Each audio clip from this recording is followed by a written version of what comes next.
Moving on, single man commission Singhal పై allegation. Tirumala laddu కల్తీకి అప్పటి ఈవో అనిల్ కుమార్ సింఘాల్దే బాధ్యత అని తేల్చి చెప్పింది ఏకసభ్య కమిషన్.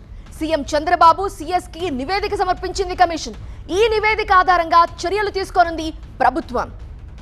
తిరుమల లడ్డు కల్తీపై ఏకసభ్య కమిషన్ ప్రభుత్వానికి నివేదికిచ్చింది.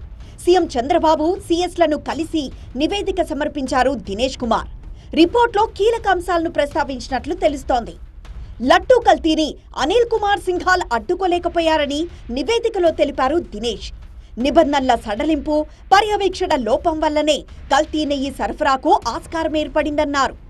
L1 విధానాన్ని సాకుగా చూపి నాణ్యతను గాలి కుదిలేశారన్నారు. నెయ్యి విషయంలో గతంలో ఆయనే తీసుకొచ్చిన కఠినమైన రూల్స్ ని సడలిస్తూ ఉంటే అప్పటి టీటీడీ బోర్డుని సింఘాల్ ప్రశ్నించలేదన్నారు. లడ్డూ కల్తీకి దారితీసిన పరిస్థితుల్ని సింఘాల్ అడ్డుకోలేదని నివేదికలో ప్రస్తావించారు దినేష్ కుమార్. పాడి సేకరణ లేని కంపెనీలకు టెండర్లివ్వడం వల్ల కల్తీ నెయ్యి ప్రవేశించడానికి మార్గం సుగమమైందని కమిషన్ గుర్తించింది. విజిలెన్స్ మరియు క్వాలిటీ కంట్రోల్ విభాగాలు నిమ్మకు నీరెత్తినట్లు వ్యవహరించాయని పేర్కొంది.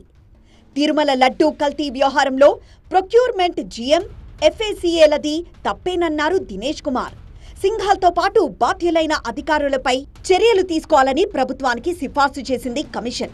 ఏకసభ్య కమిషన్ నివేదికతో బాధ్యులైన అధికారులపై, అక్రమాలకు పాల్పడిన కంపెనీలపైన క్రిమినల్ కేసులు నమోదు చేసే దిశగా ప్రభుత్వం అడుగులు వేస్తోంది. మరోవైపు సిబిఐ సిట్ నివేదికతో గతంలోనే సింఘాల్ను టీటీడీ ఈవోగా తొలగించింది ప్రభుత్వం. ఇప్పుడు ఏకసభ్య కమిషన్ సిఫార్సులతో ఎలాంటి చర్యలు తీసుకుంటుందో చూడాలి మరి.